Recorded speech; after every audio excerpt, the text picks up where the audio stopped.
Damos gracias al Señor en permitirnos estar un domingo más en su casa. Así como decía el salmista, es mejor estar un día en tu casa que 1000 años lejos de ella.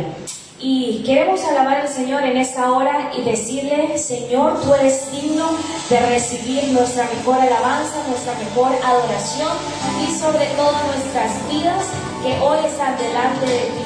Si usted ha venido en ayuno, en oración, preséntelo todo delante de Él. Y dígale junto a nosotros: Señor, tú eres digno de recibir toda la gloria, toda la honra, todo el honor, la alabanza y la exaltación al que es digno de recibirla. Amén. ¿Estamos listos? Si nos acompañan con sus palmas, vamos a cantarlo con todo nuestro corazón.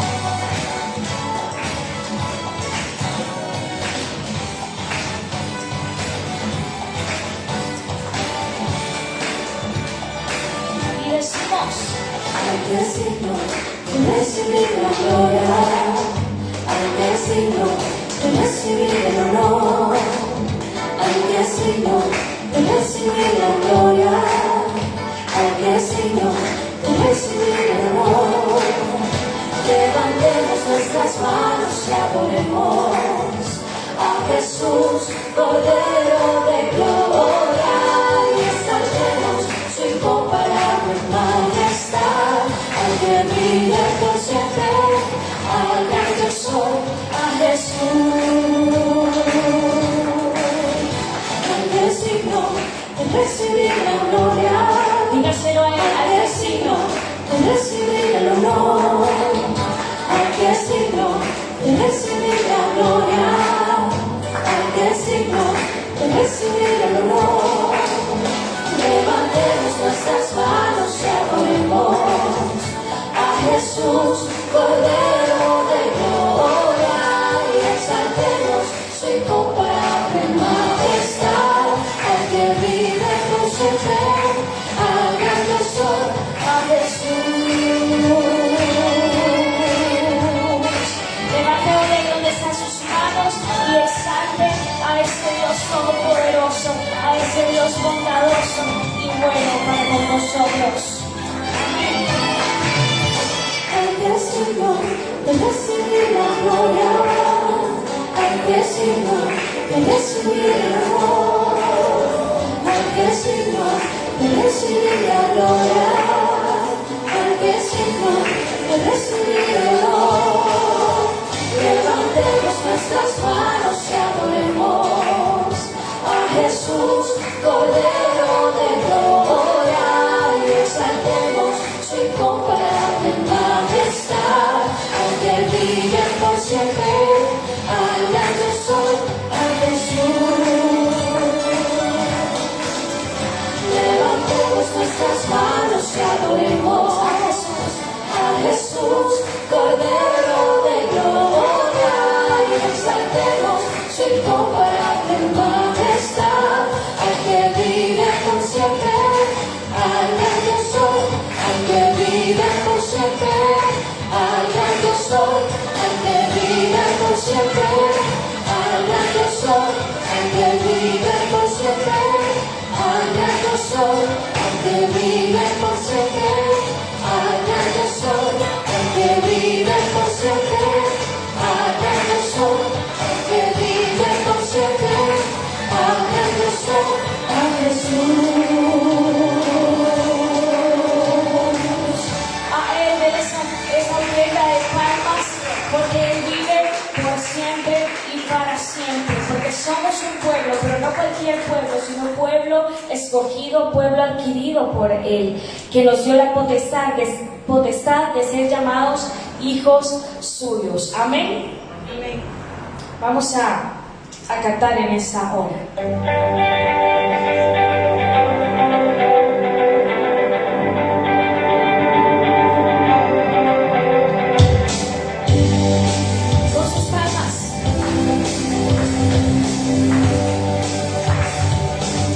Somos el pueblo de Dios, somos un pueblo especial, llamados para anunciar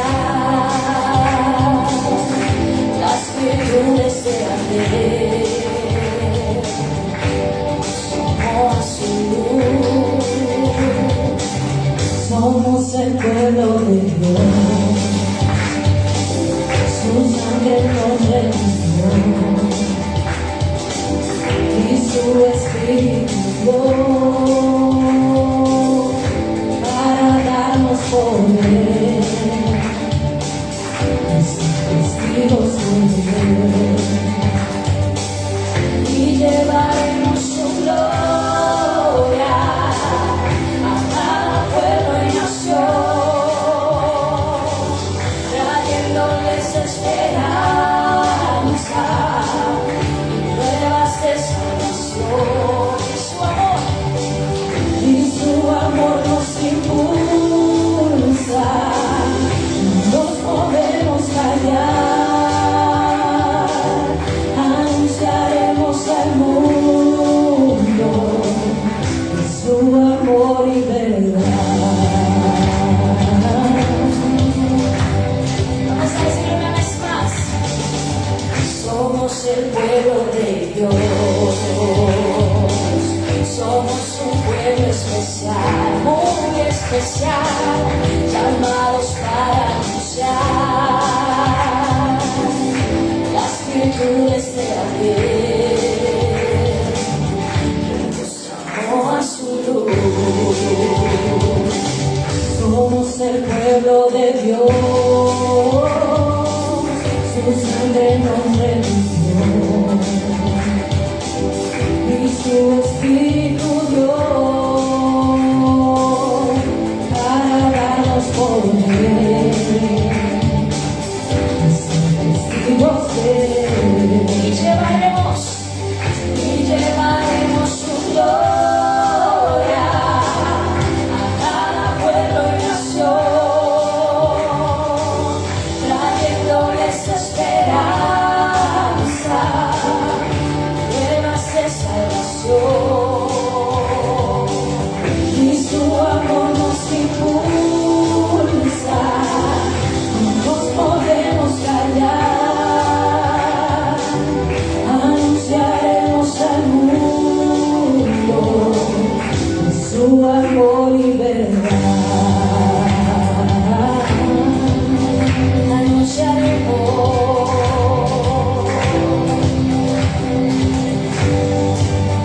Anunciaremos, Señor, de tu amor, de tu verdad, de tu bendita palabra, Señor, del Evangelio, a donde sea que vayamos, Señor, a cada nación, trayéndoles una esperanza, nuevas de salvación, y su amor nos impulsa, no nos podemos callar, anunciaremos al mundo su amor y verdad. Anunciaremos, Señor, de tu amor y de tu verdad hasta que tú vengas.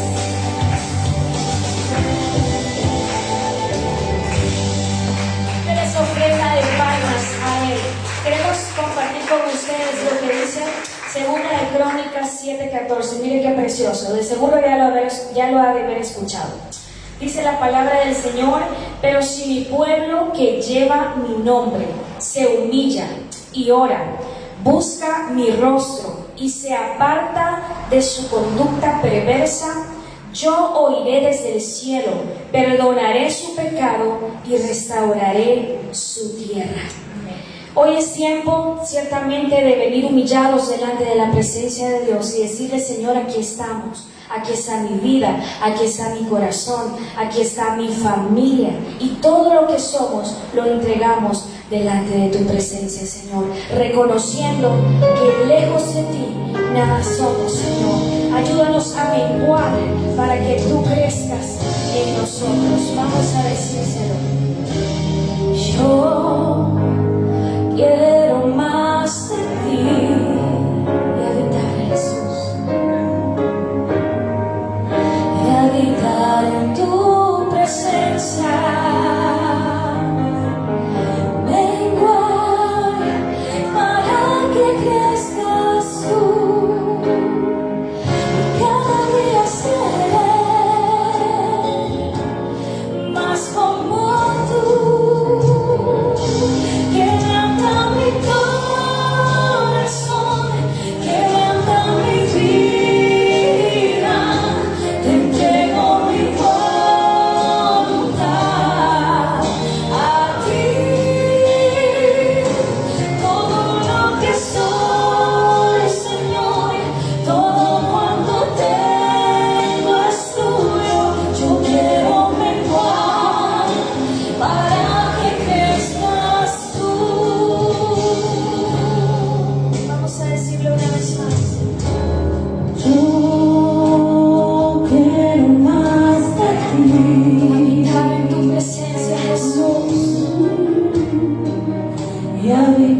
Jesús.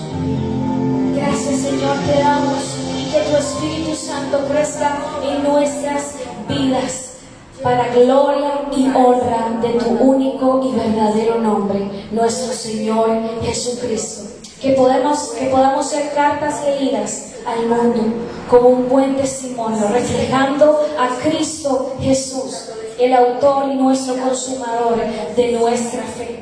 Si tú has venido cargado, si tú has venido con muchas cosas, entrégalas hoy delante de la presencia del Señor, porque habrá algo imposible para nuestro Dios. Dice la palabra del Señor, no hay nada imposible para mí. Así que confía, cree, vive por Él y para Él, para la gloria de nuestro Señor Jesucristo. Gracias, Señor, te damos por este tiempo, por esta alabanza, por esta adoración. Recíbela como olor grato delante de tu presencia, que suba cual incienso, en el nombre de Cristo Jesús. Amén y amén. Pueden sentarse y nos preparamos para la palabra en labios de nuestro pastor.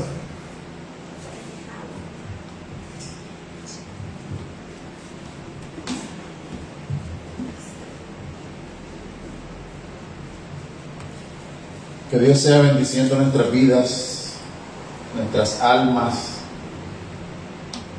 Créanme que cada día que pasa y uno que está pendiente de las noticias para escudriñar la voluntad de Dios y sobre todo para saber el rumbo. Lo que sucede allá afuera en el mundo es para nosotros como nuestra brújula. Sabemos por dónde aprieta el zapato, dicen por ahí. Pero cuando uno ve las noticias, por ejemplo, hace 3 días llovieron, pero miles, quizás de millones de peces en 3 ciudades de Estados Unidos. Pero literalmente las calles fueron tapizadas de peces. En el área de Europa, cercano a Rusia, le estaba comentando a mi esposa, se escuchaban sonidos en el cielo, colores en el cielo, diferentes a lo que las personas acostumbran a ver. Y vemos inundaciones en unos lugares, inundaciones pero crueles. Hace poco Dubái, que es un desierto, ¿quién iba a pensar que en un desierto puede haber una inundación? Y sin embargo, una inundación tan terrible que se perdieron casas, cosas materiales. Entonces, cuando vemos esas cosas,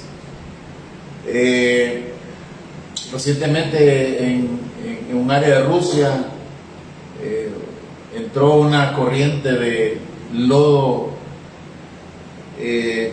pero lodo de nieve, grandes bloques de hielo que destruyeron puentes, en fin, cosas que nunca se habían visto.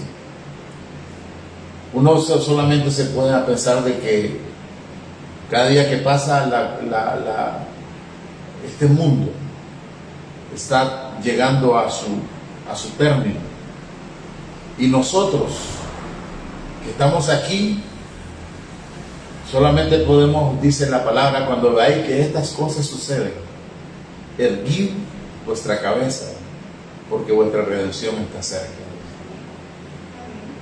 Así que cuando comento estas cosas, no es para entristecernos, sino para comprometernos. El compromiso tiene que estar a la luz del día, porque si nuestro corazón no está totalmente comprometido con Dios, me temo que el futuro que está cerca nos va a sorprender. Así que hay que vivir como si fuese el último día, ¿verdad? Y hay que trabajar como si todavía no fuese. Entonces, por lo tanto, la reflexión de lo que les estoy diciendo es de que todo esto tiene que traer como consecuencia el anhelo de buscar el rostro de Dios, porque el día y la hora, dice la palabra, nadie lo sabe, nadie, solamente el Padre que está en los cielos. Pero cuando nosotros que somos hijos de Él vemos las cosas que suceden allá afuera, debe de sembrarse una alarma, una alerta en el corazón. Por eso vamos a estudiar hoy este tema. Me estaba debatiendo entre si llamarlo hijos de la luz o hijos de la oscuridad, o si llamar hijos del día o hijos de la noche. Y me decidí a llamarle hijos de la noche porque es una reflexión que está dedicada precisamente a las personas que no tienen claro su propósito. Y vamos a abrir nuestras Biblias en el libro de Primera de Tesalonicenses, capítulo 5. Tesalonicenses es un libro complicado en el sentido que muchas de sus palabras están dedicadas al final de los tiempos. Entonces es importante escudriñarla para cuando lo contrastamos con lo que está sucediendo actualmente, tener una certeza de en dónde nos encontramos situados. Primera de Tesalonicenses capítulo 5 y versículos del 1 al 9. Cuando lo tengamos, me dicen un amén para saber que ya estamos en sintonía. Recordemos el título, hermano: Hijos de la Noche. Ahí en el anuncio veían una persona con una venda. Eso es ser hijo de la noche. Ahora bien, dice la palabra del Señor, honrando al Padre, al Hijo y al Espíritu Santo. Leo la palabra en la Nueva Biblia de las Américas. Y dice: ahora bien, hermanos, con respecto a los tiempos y a las épocas, no tienen necesidad de que se les escriba nada, pues ustedes mismos saben perfectamente que el día del Señor vendrá así como un ladrón en la noche. Que cuando estén diciendo paz y seguridad, entonces la destrucción vendrá sobre ellos repentinamente, como dolores de parto a una mujer que está encinta, y no escaparán.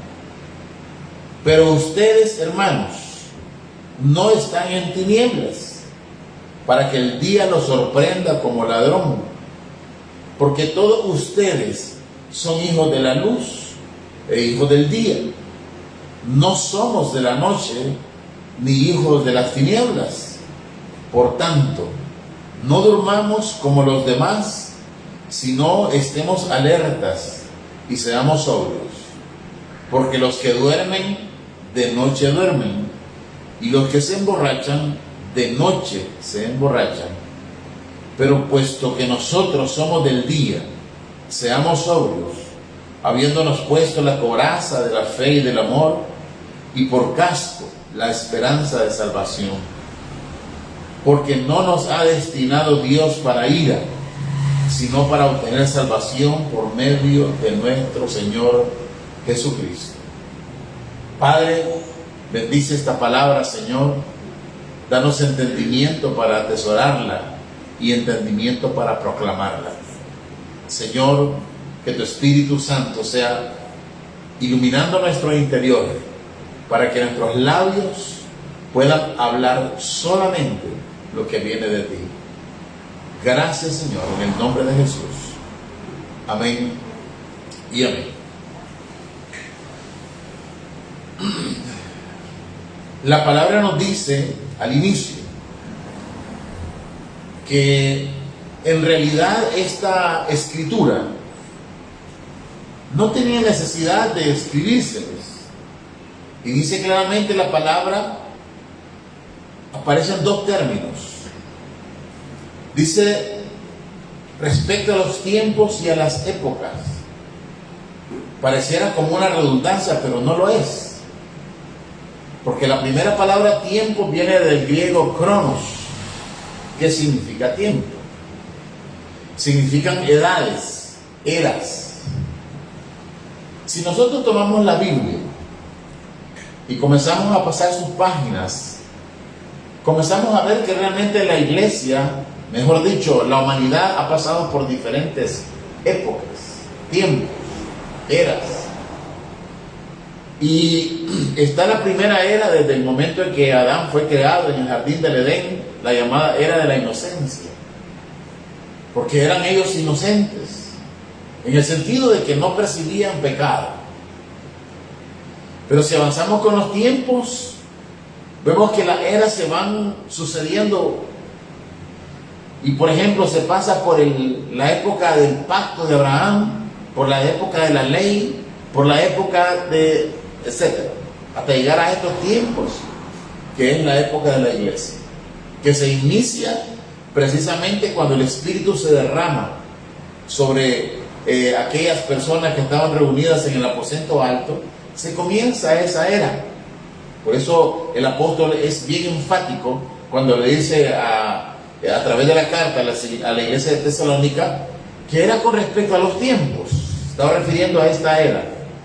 Y luego aparece y de las épocas. Cada era ha tenido diferentes épocas. Por ejemplo, si nos remontamos a la época del Sinaí, la época de la ley, está la salida del pueblo de Egipto, la promulgación de la ley y todo lo que sucedió.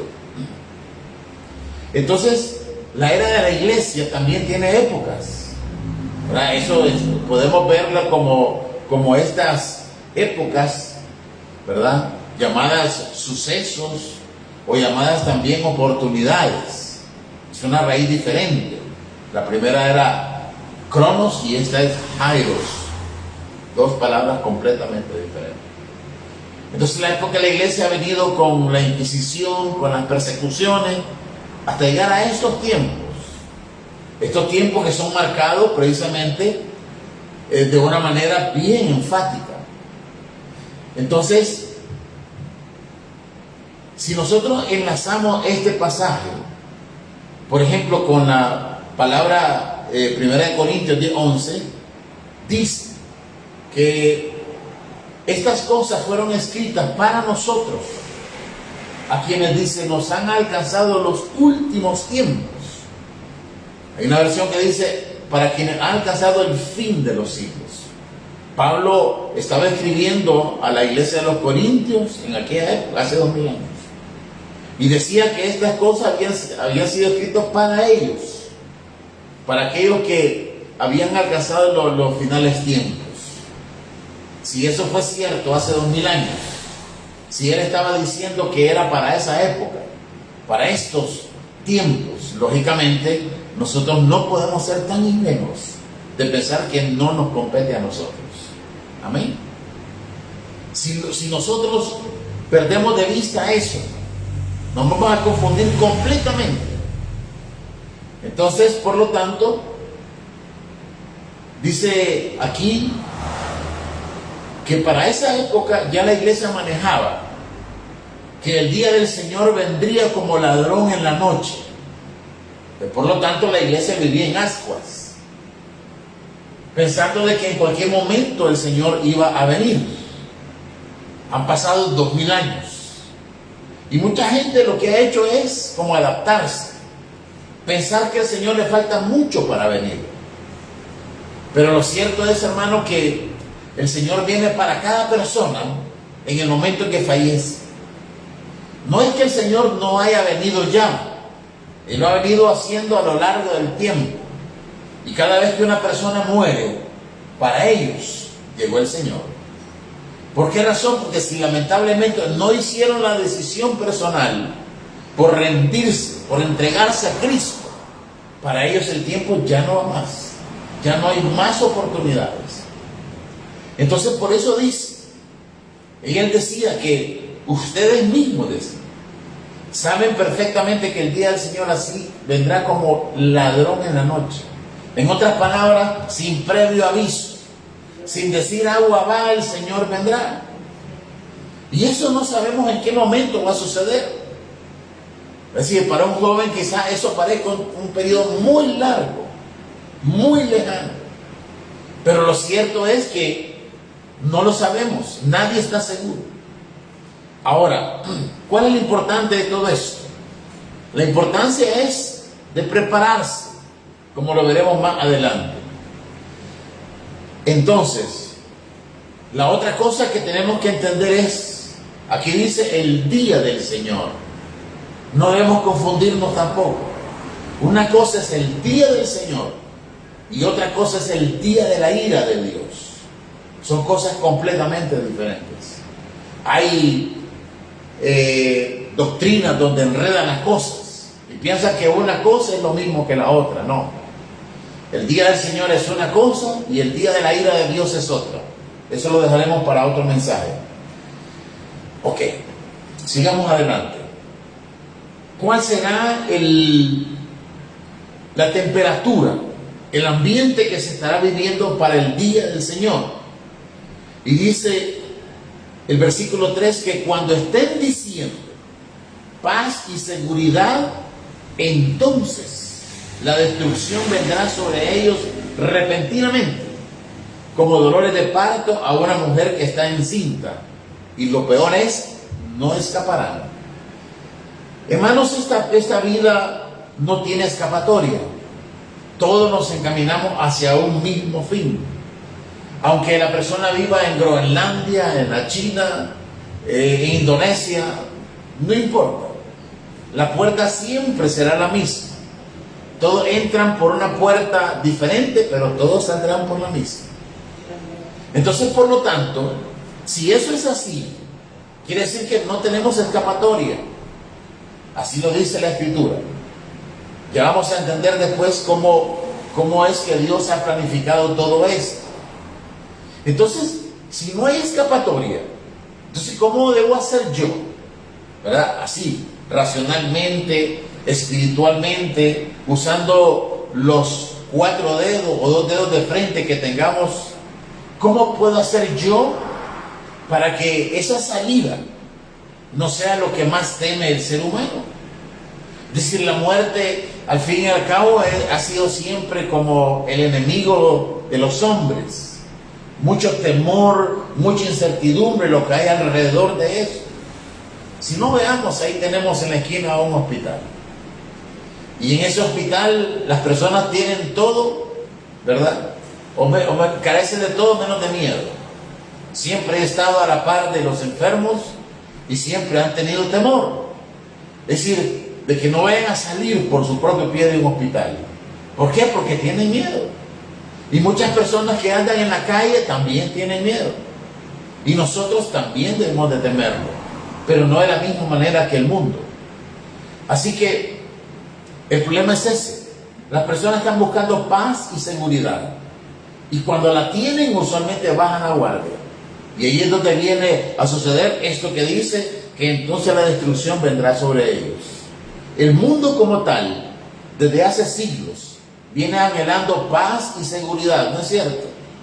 Hoy mismo la guerra es un asunto de todos los días. Hay guerras por todos lugares, no solamente la de Ucrania, hay guerras por todos lados. Y las personas siguen anhelando paz y seguridad. Pero la palabra dice que cuando el mundo alcance eso sucederá más en un futuro no tan lejano, cuando el enemigo, cuando Satanás, cuando el falso profeta, cuando todo el hombre de pecado y de iniquidad, que también está descrita en el libro de Tesalonicenses, entre en funcionamiento, el mundo entrará en una fase de aparente paz y seguridad. Y entonces las personas creerán que ya pasó todo. Pero será una falsa sensación de seguridad. Porque cuando el mundo alcance ese estatus de tener paz a nivel mundial, ahí vendrá la destrucción repentina. A eso se refiere la palabra. Ahora bien, vamos al aspecto central de la prédica. Porque dice, pero ustedes, note ahí que la Biblia comienza a hacer ya la diferencia. Ustedes, hermanos, no están en tinieblas, para que el día los sorprenda como ladrón. En otras palabras, cuando el Señor venga, cuando el día del Señor sea el momento que se presente para la época que se esté viviendo, cuando Él venga, no será para el creyente como ladrón en la noche, sino que el anhelo es que el creyente esté clarito de que cuando el Señor aparezca, no sucederá digamos, no pasará nada que no deba ocurrir, o no pasará nada de lo cual nosotros hayamos sido advertidos. Dios nos ha advertido que Él va a venir. Esa es una... a mí me gusta mucho la probabilidad. Por ejemplo, si usted agarra una moneda y lanza la moneda al aire, tiene 50% de probabilidad que caiga en una o en otra cara. En otras palabras, si usted la lanza 100 veces, 50 veces posiblemente caiga a un lado y 50 veces al otro. Entonces, así mismo sucede con la venida del Señor. Antes de la primera venida de Cristo, habían 318 profecías que decían que Él iba a venir.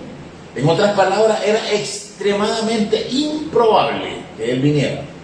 O sea, que una persona en el mundo viniera a cumplir 318 condiciones es un asunto improbable. Es decir, si nosotros nos ponemos a pensar y lanzamos hacia el futuro, es decir, va a salir un hombre, ¿verdad?, que va a ser de esta raza, va a tener un ojo amarillo y el otro va a tener negro, va a tener, y comenzamos a darle una serie de atributos. Va a ser improbable que cumpla todas esas cosas, a menos que lo que usted esté diciendo sea una realidad.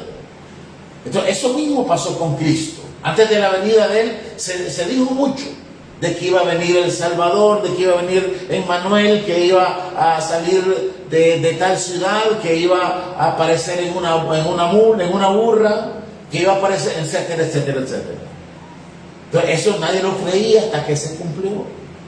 Con eso Dios demostraba que Él tiene control y autoridad y dominio sobre las cosas que suceden en la tierra. Entonces, 318 veces el Señor advirtió que Él iba a venir. Ahora, solamente en el Antiguo Testamento hay 326 profecías, sin contar el Nuevo Pacto. Hay 326 profecías que dicen que el Señor va a venir por segunda vez. Entonces, póngase a pensar, si era imposible que viniera la primera vez y vino, ahora, entonces, ¿cómo entonces vamos a empezar a dudar ahora de que Él va a venir por segunda vez? Y si Él va a venir por segunda vez, ¿cómo debemos recibirlo? ¿Cómo debemos de prepararnos? Porque la palabra es enfática cuando dice, y aquel que ha de venir, vendrá. En otras palabras, el hecho de que Cristo venga por segunda vez es una certeza. Entonces, lo importante de esto es yo recibirlo como debo recibirlo. ¿Por qué razón? Porque no va a haber una segunda oportunidad. La palabra habla, dice, en un abrir y cerrar de ojos. En otras palabras, lo que toma cerrar y abrir el párpado, una fracción de segundo. No va a ser posible, o sea, que usted venga y diga, ya viene el Señor, voy a arrepentirme. Eso no sucederá. No habrá oportunidad para eso. Y nosotros, dice, somos hijos de la luz y somos hijos del día, para que estas cosas no nos alcancen de una manera repentina y que no sepamos nosotros. Cuando Él venga no habrá excusa, porque Él ya lo ha advertido. Ahora, la segunda parte del versículo 5 dice, nosotros no somos hijos de la noche, ni somos hijos de las tinieblas. ¿Qué significa eso? En Génesis capítulo 5 dice, esta es la generación de Adán, cuando Dios, dice, los hizo a su imagen y semejanza. En otras palabras, Adán, cuando fue hecho a la imagen y semejanza de ¿quién? De su padre. En este caso, de Dios. Por lo tanto, ellos tenían un carácter, tenían una forma. El versículo 2 de Génesis 5 dice que cuando Dios creó al hombre y a la mujer, les puso Adán. Adán significa, es decir, no que el nombre fuera Adán, sino que ellos estaban vinculados directamente con la tierra. La palabra Adán significa tierra, de donde la palabra Adamá significa relacionado con la tierra. Entonces, por lo tanto, cuando Dios creó al hombre, lo creó como un ser dual. Por un lado, provenían de Dios porque Dios lo formó, pero en una relación directa con la tierra, porque de ahí fueron la materia prima. Y Dios insufló el espíritu. Y con eso hizo a Adán a la imagen y semejanza de Dios. Pero el versículo 3 dice, de Génesis 5, dice que cuando en el transcurso del tiempo, dice que Adán vino y conoció a su mujer. Y dice, y tuvieron un hijo. Y ahí cambia dramáticamente la historia cuando dice que fue creado a imagen y semejanza de Adán. Y fue su nombre, pues, el tercer hijo de Adán y Eva. Entonces, vemos cómo las cosas van cambiando. Adán era hijo de Dios, pero su hijo, su tercer hijo, era hijo de Adán, ya en la condición caída. Y a partir de ese momento, la tabla que se comienza en Génesis 5 y que termina con Génesis 10 y continúa hasta nosotros, todos los que hemos nacido de Adán, todos los que hemos nacido de una mujer, venimos de esa simiente, de la simiente de Adán, ya caída. Por lo tanto, todo el que nace en esta tierra, todo el ser humano, aún el niño que apenas comienza a respirar, todos son hechos a imagen y semejanza de su Padre. Entonces, por lo tanto, es fácil para uno situarse en esa condición que no todos somos hijos de Dios. Somos hijos de nuestro Padre. En otras palabras, y la palabra dice enfáticamente que por cuanto todos pecaron, todos, dice, son condenados. Y la paga del pecado es muerte. Por lo tanto, cuando un niño nace, aunque respire, aunque ría, aunque le cause gracia al papá y la mamá, está muerto. Muerto espiritualmente, me refiero. Entonces, a eso se refiere. Que la humanidad por entero es hija de la noche. O sea, es hija de la noche, es hijo de las tinieblas, dice la palabra de Dios. Dice que nosotros no lo somos. Pero que nosotros ocurrió un suceso que marcó diametralmente la diferencia entre los hijos de la noche y los hijos del día. Entonces, nosotros somos hijos del día por el hecho de que nosotros tuvimos un encuentro con Cristo y no fuimos indiferentes a Él. Sino que cuando Cristo apareció en nuestra vida, nosotros decidimos voluntariamente, porque esto debe ser voluntario. Si no hay voluntariedad de por medio, no funciona. ¿Por qué razón? Porque por eso es que la marca de la bestia, ¿verdad? Es decir, mucha gente se levantó que la vacuna, que no sé qué, que no sé cuánto. No sucederá así. Es decir, la vacuna no es la marca de la bestia, por la sencilla razón en que la marca de la bestia no vendrá con engaño, sino que la persona voluntariamente se decidirá poner la marca porque así le da su regalada gana. ¿Entiende? No vendrá porque la tinta que traiga sea una tinta electrónica y que vendrá. No, eso no funciona así. El ser humano tiene que entregar su mente al anticristo, a Satanás y al falso profeta, para que entonces sea considerado como tal. No me van a engañar ahora de esa manera. Ahora, pero volviendo al tema, nosotros no somos hijos de la noche. Entonces, para ser hijos del día tiene que ocurrir una iluminación especial. Tiene que ocurrir un suceso que a nosotros nos cambie diametralmente. Por ejemplo, en Efesios 2, capítulo 2 y verso 1, dice que Él nos dio vida cuando estabais muertos en vuestros delitos y pecados. En otras palabras, nosotros salimos de los muertos. Nosotros salimos de las tinieblas y de la oscuridad. Porque ahí dice claramente que nos dio vida a nosotros cuando estabais muertos en vuestros delitos y pecados, en los cuales, dice, anduvisteis en otro tiempo. Dice, siguiendo la corriente de este mundo, ¿conforme a qué? Conforme a la corriente del príncipe de la potestad del aire, dice claramente. Y dice que este príncipe de la potestad del aire actúa de una manera directa en los hijos de desobediencia.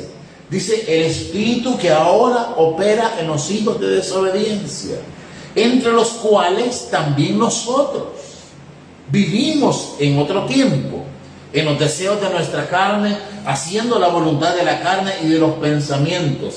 Y por naturaleza, es decir, por nacimiento, por conformación, éramos hijos de la ira, lo mismo que los demás.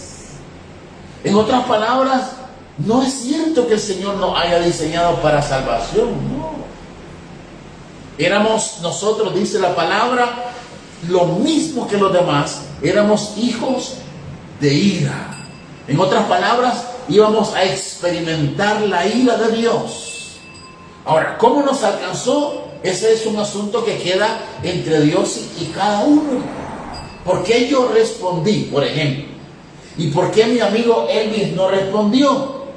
Porque al fin y al cabo él murió en un hospital, uno de mis mejores amigos. Murió en el hospital producto del alcoholismo, de la pancreatitis, el hígado se le dañó y finalmente murió sin Cristo, digo yo. Pero ¿por qué él no respondió yo sí? No sé. Pero lo cierto es que yo también, al igual que él, era un hijo de la ira de Dios. ¿Por qué? Porque fui concebido en maldad. Por ejemplo, el salmista decía en el Salmo 51, porque fui concebido en pecado. En otras palabras, ya del vientre de la madre ya viene el pecado. Ya viene agregado al hijo, viene el hecho de ser un hijo de la noche. Porque la mamá también era una hija de la noche. Igual que el abuelo era hijo de la noche. Y así sucesivamente hasta Adán. Desde Adán todos somos hijos de la noche. Ahora bien, dice el Salmo 51:5, porque yo nací pecador. Y dice que la paga del pecado es muerte. Por lo tanto, cuando yo nací, yo traía ya en mi genética el hecho de que yo era pecador. Y dice, sí, dice el salmista, lo soy desde el momento que mi madre me concibió.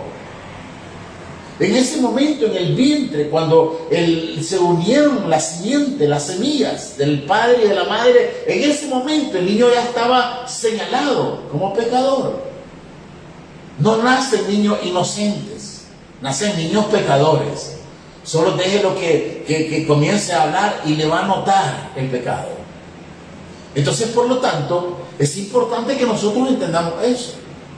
Ahora bien, si eso es así, ¿cómo debe comportarse el hijo del día? El versículo 8 de 1 Tesalonicenses 5 dice, pero puesto que nosotros somos del día, seamos sobrios. La palabra sobrio significa velar, discreto, dispuesto. Eso significa, habiéndonos puesto, dice, la coraza de la fe y del amor. Y por yelmo, dice la versión Reina Valera, dice, por casco, la esperanza de la salvación. En otras palabras, la coraza de la fe es una cuestión del corazón. La coraza se situaba encima del pecho. Esa era la coraza. Como los soldados de aquellos tiempos usaban casco, coraza, espada, escudo, lanza, qué sé yo. Entonces, la palabra dice que la coraza, o sea, el pecho, debe estar protegida por la fe y el amor.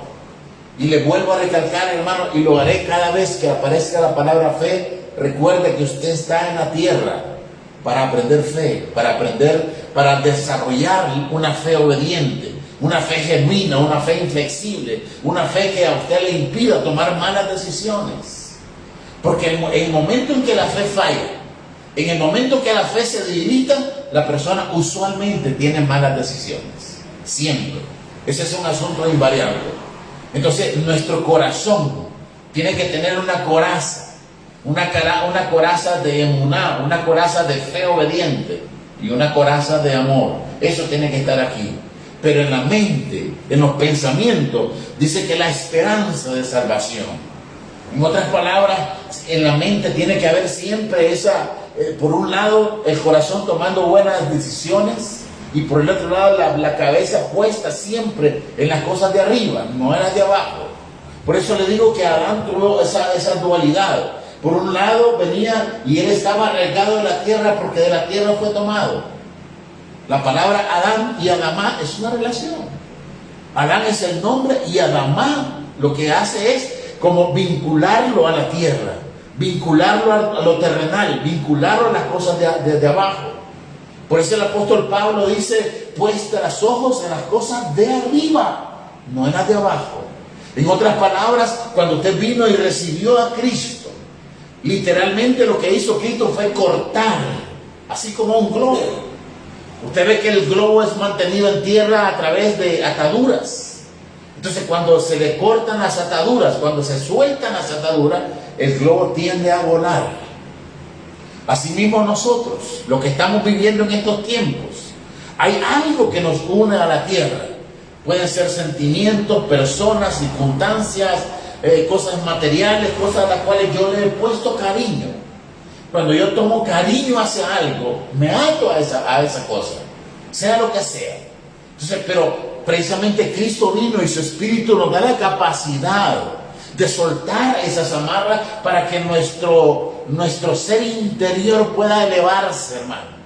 En otras palabras, ya no sigamos atados a lo de la tierra.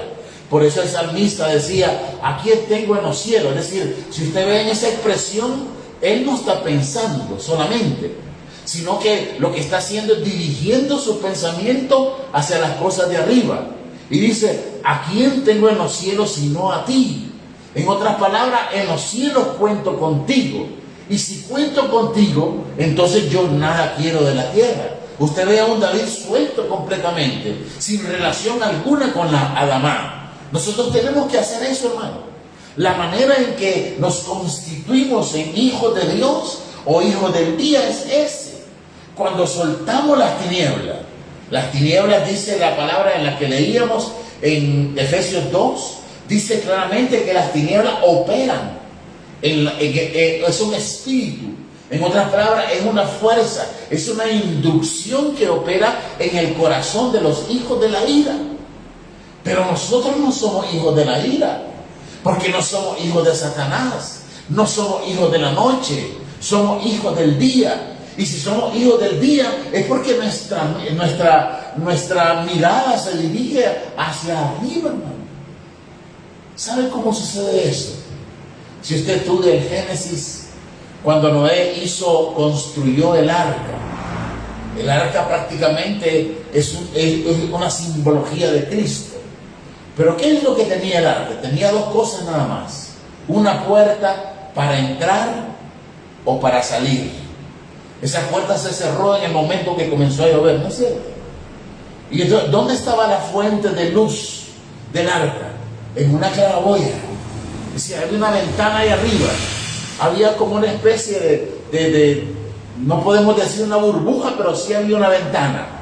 Entonces, esa ventana dirigía cuando las personas escuchaban el bamboleo del arca, cuando sentían el fragor de la tormenta, cuando sentían que el arca se iba hacia un lado y hacia otro, cuando escuchaban los gritos de las personas. ¿Qué cree usted que hacían? Miraban hacia arriba, porque no querían pensar en lo que estaba pasando alrededor. ¿Qué es lo que pasa con la iglesia hoy en día?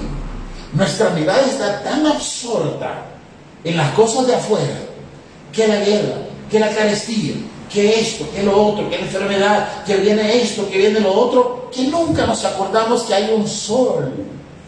Dice la palabra que aquellos que habitaban en tinieblas, dice Isaías, dice que le resplandeció una gran luz.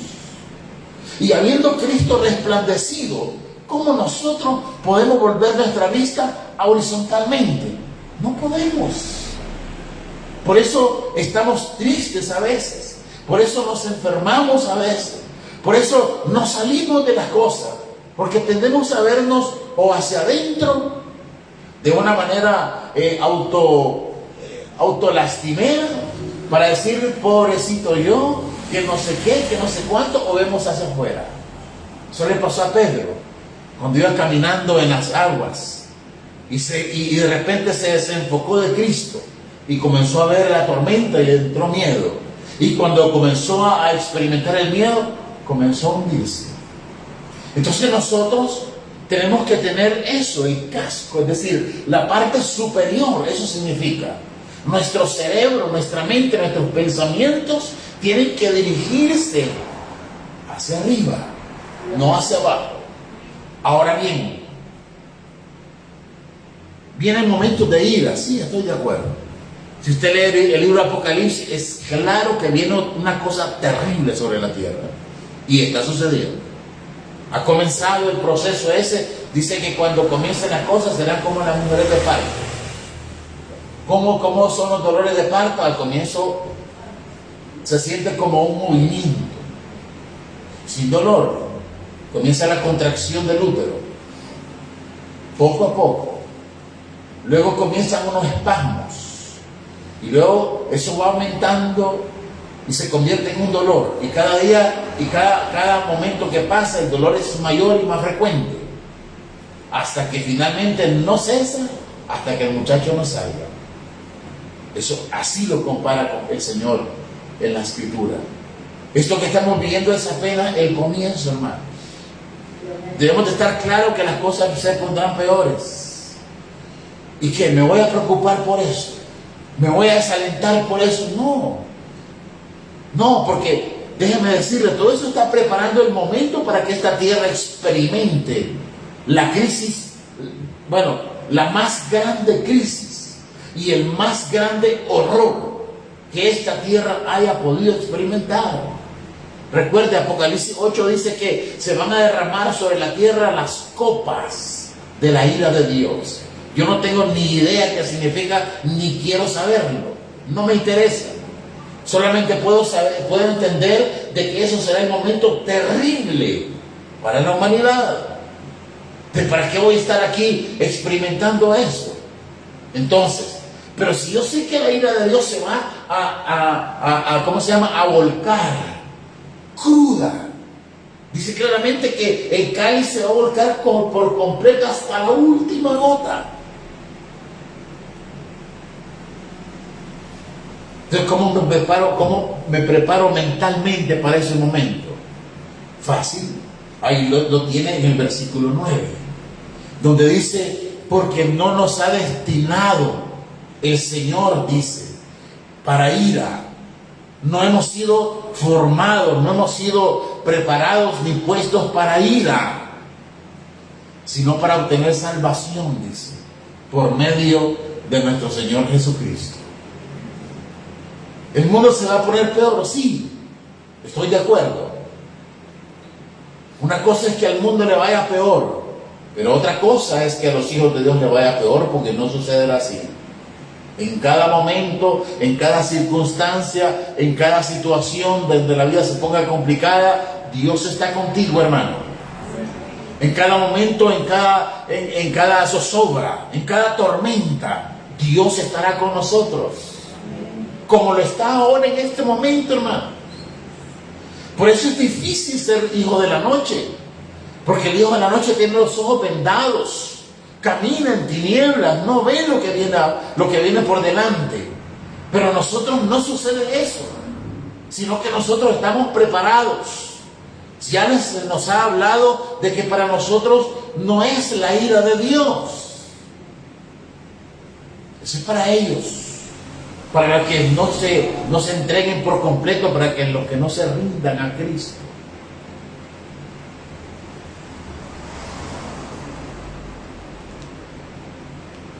Déjeme cerrar con esto.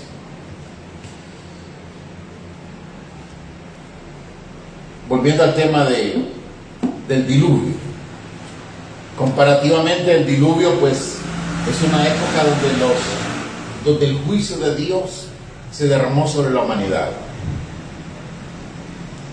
Cada día que pasa, la ciencia comprueba más las capacidades de destrucción que tuvo el diluvio. Ya les he mencionado, si no se han mencionado, se lo voy a decir ahora. En la Siberia, allá en las estepas de Rusia, los lugares más inhabitables de Rusia, ahí hay millones, pero millones de esqueletos. Los más grandes esqueletos que hay son los mamuts. Los mamuts eran unos animales mucho más grandes que un elefante, con unos colmillos enormes. Entonces la gente se va y se mete a las estepas en la época de deshielo. Y muchas veces cuando la tierra se viene como licuando, entonces caen animales, mamut, no caen vivos por supuesto, en marquetas de hielo. Y cuando los esas marquetas de hielo son derretidas. Aparecen los animales ahí. Por eso sabemos que hubieron mamut ahí. Y están completamente, hasta la carne lo utilizan para dar de comer a los perros. Pero una famosa disección de un mamut, se llama el mamut de Siberia, está ahí en internet. Vinieron y licuaron esto, derritieron la capa que rodeaba aquel gran animal, unos colmillos de más de 1 metro de largo. Por eso van a capturar, porque ese marfil es caro. Encontrar un mamut es una cosa de dinero. Pero ese mamut es especial. Dice que la columna vertebral, o sea, cada hueso del mamut, de la columna, es una cosa enorme. Pero la columna fue totalmente torcida, como si una mano cósmica hubiera agarrado al mamut y lo hubiera retorcido completamente. Lo destruyó completamente. Entonces quiero cerrar con esto. En la Biblia hay 2 términos que representan o se han traducido como diluvio.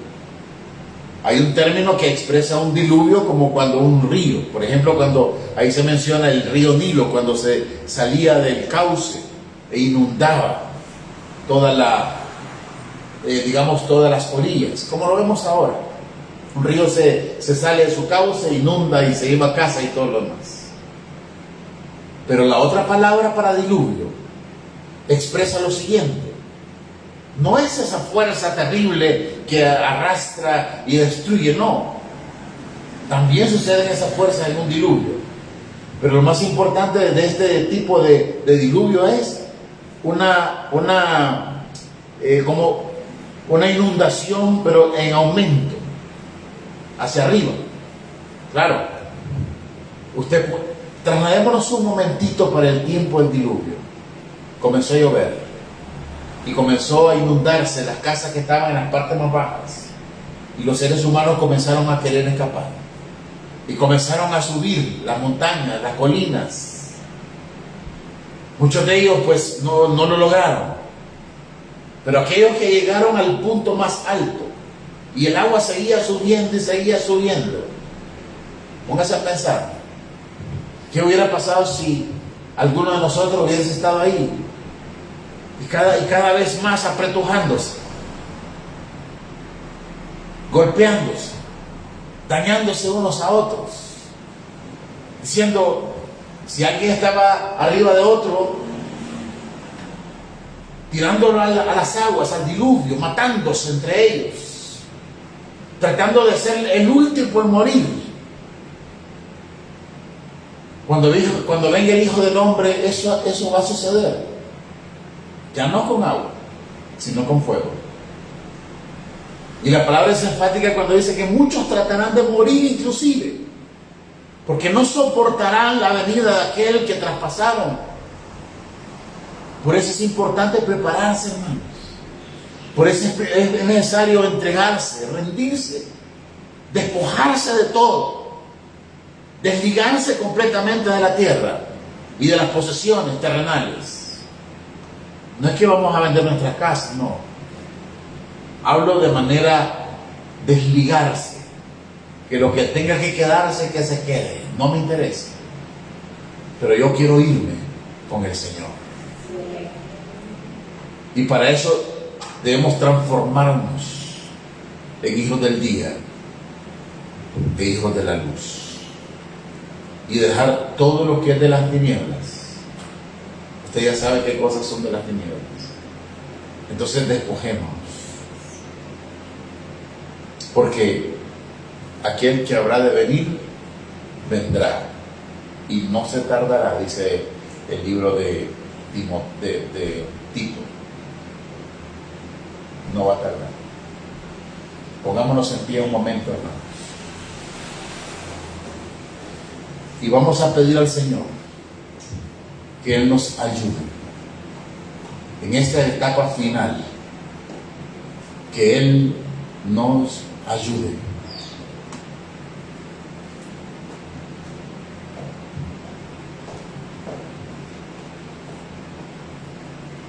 Y en este día especialmente, que comience por nosotros. Entregue al Señor. Si usted tiene en su mente un pensamiento, una acción, una palabra, un hecho que hayamos cometido, que pueda alejarnos de Dios, por favor, desechemos y pidámosle perdón a Dios. Todavía estamos a tiempo, antes que el gran día del Señor venga. Oremos. Padre, en el nombre de Jesús, vengo delante de tu presencia, Señor, en esta preciosa tarde, a rogarte y pedirte que tú tengas misericordia de mi vida. Señor, perdóname por aquellas cosas, por aquellas ocasiones que yo haya tenido, Señor, y que hayan producido en mi vida, hayan podido justificar un castigo, un juicio, una disciplina. Perdóname, Señor. No debí de haberlo hecho. No debí de haber dado mi palabra ni mi consentimiento. Espíritu Santo, tú eres la promesa, porque nuestro Dios dijo: no te dejaré ni te desampararé. Y aquí dijo: yo estaré con vosotros todos los días hasta el fin del mundo. Y prometiste también, Señor, que tendríamos un consolador. Ese eres tú. Ayúdame, Padre, a ser consolado, a que mi mente sea de un pensamiento de aplomo, de firmeza, para que yo pueda estar firme en ti, en la roca inconmovible. Yo quiero ser un hijo del día, un hijo de la luz. Y yo no quiero ser hijo de la noche ni de las tinieblas.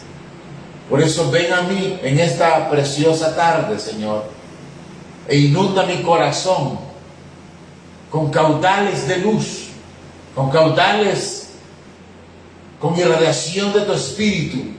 Ven a mi vida, Señor, y ayúdame, Señor, a escapar de las cosas que están señaladas en tu libro.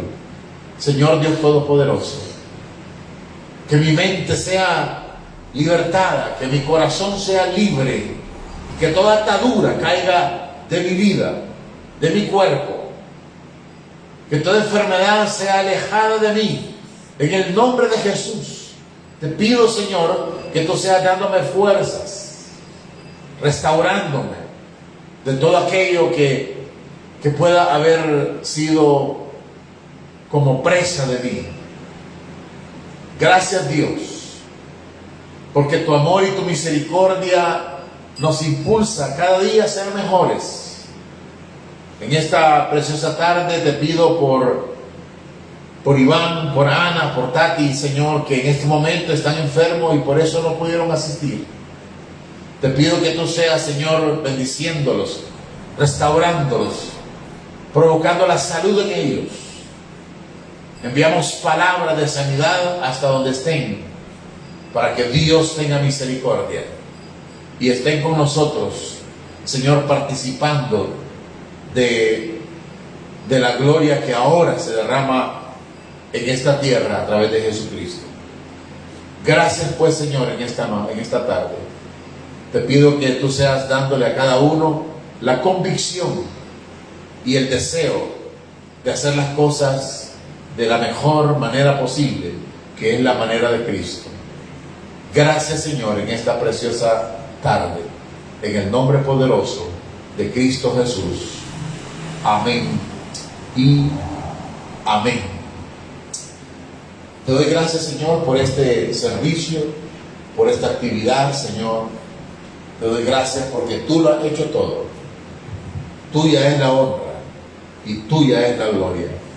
Tuya es la victoria y el poder por los siglos de los siglos.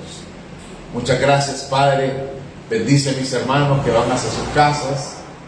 Señor, que donde quiera que vayan, que tu Espíritu sea protegiéndolos, guardándoles de todo mal. Te pido que ahí en sus casas tú llenes sus graneros de provisión y sus cuerpos de fuerzas, de salud y de energía. Bendice pues cada paso que yo den. Apártalos del mal, apártalos de la iniquidad. Yo los bendigo en esta preciosa tarde una vez más, diciendo: el Eterno te bendiga y te guarde. El Eterno haga resplandecer su rostro sobre ti y tenga de ti clemencia y misericordia. El Eterno alce sobre ti su rostro y en tu corazón Él deposite paz. En el nombre del Padre, y del Hijo, y del Espíritu Santo de Dios, así sea. Amén y amén. Denle un buen aplauso al Señor, hermano. Finalmente, entregamos nuestro ayuno. Padre, en el nombre de Jesús, aquellos que venimos en ayuno, recibe nuestra esta actividad, Señor, porque hemos suspendido la alimentación física para poseer alimentación espiritual. Lo entregamos pues en esta hora, en el nombre poderoso de Cristo Jesús. Amén y amén. Hermanos, próximo domingo, Santa Cena, recuerde, 11:15 de la mañana. Dios me lo bendiga. Shalom Alejem.